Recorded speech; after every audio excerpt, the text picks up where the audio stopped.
जय हिंद। अच्छी खबर आई है आप सभी विद्यार्थियों शोधार्थियों के लिए जिन्होंने भी यूजीसी नेट दिसंबर 21 और जून या कह लीजिए सितंबर या अक्टूबर 22 की परीक्षाएं दी हैं।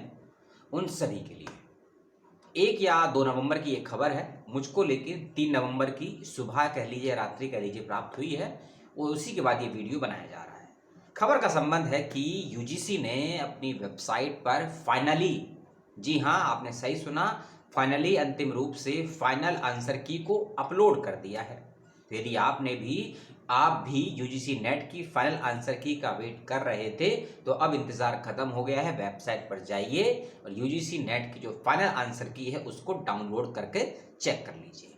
इसके अलावा आंसर की को देखते वक्त कुछ बातों का ध्यान रखिएगा। पहली बात, आंसर की में कुछ जगह आपको कुछ सवालों के जवाब के आगे DROP लिखा हुआ मिलेगा। DROP इसका मतलब क्या है?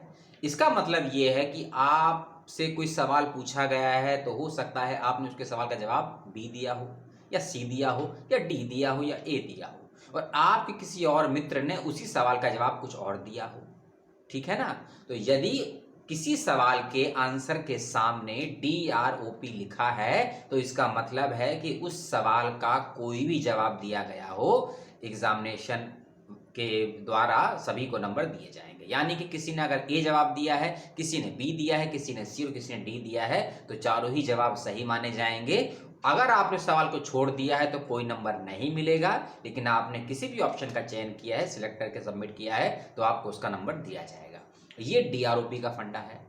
क्योंकि लगभग 10 दिन या 2 हफ्ते पहले कह लीजिए आंसर की आई थी प्रोविजनल, जिसमें कुछ आपत्तियां लोगों ने दर्ज की होगी। बच्चों ने, मच्छर बहुत है जहां से वीडियो शूट कर रहा हूं, कुछ आपत्तियां दर्ज की थी बच्चों ने आंसर की के दिए गए सवालों के जवाब को लेकर, तो बच्चों ने इसको चैलेंज किया।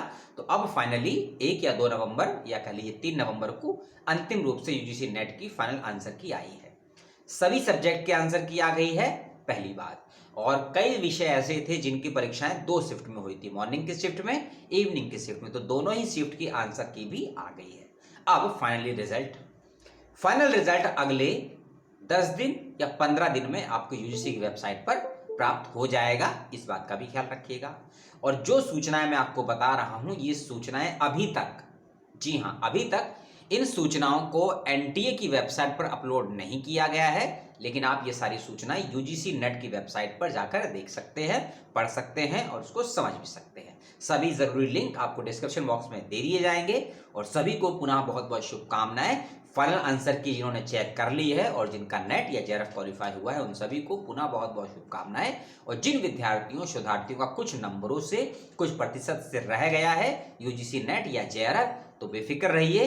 3 से 4 महीने और कड़ी मेहनत कीजिए। जून या जुलाई 23 में फिर से परीक्षाएं होंगी, फिर से आप उत्तीर्ण होने की पूरा प्रयास करिएगा। क्योंकि एक परीक्षा किसी का भविष्य तय नहीं करती है, लेकिन एक परीक्षा किसी के जीवन को एक नया मोड़ जरूर दे सकती है। परीक्षा में पास होना या फेल होना दोनों निश्चित है, लेकिन आप पास होने से सीखते हैं या फेल होने से सीखते हैं। पास होने पर आप क्या प्राप्त करते हैं और फेल होने पर क्या आप खो सकते थे लेकिन उससे ज़्यादा खो दिया, ये दोनों आपको तय करना है। क्योंकि डर ही होता है जो हमको हारने से रोकता है। पुनः आप सभी को बहुत बहुत शुभकामनाएं जिनका नेट जेआरएफ हुआ है। और अगली वीडियो में बात करेंगे जेएनयू की। किसकी? जेएनयू की। जो नए फॉर्म आए हैं उसके विषय में बातचीत करेंगे। आपको कोई सवाल हो कमेंट बॉक्स में छोड़ दीजिएगा। इस वीडियो को लेकर, आने वाली वीडियो को लेकर या मेरी पूर्व की किसी वीडियो की सूचनाओं को लेकर कोई अपडेट आप चाहते हैं, कोई सुझाव देना चाहते हैं, कोई सवाल है आपके पास, तो उसका भी कमेंट बॉक्स में स्वागत है। अपना, अपनों का, परिवार का, प्रकृति का, पुस्तकों का और शिक्षकों का रख लीजिएगा। क्वेश्चन मार्क है, बताइएगा क्या रखना है आपको। सलाम।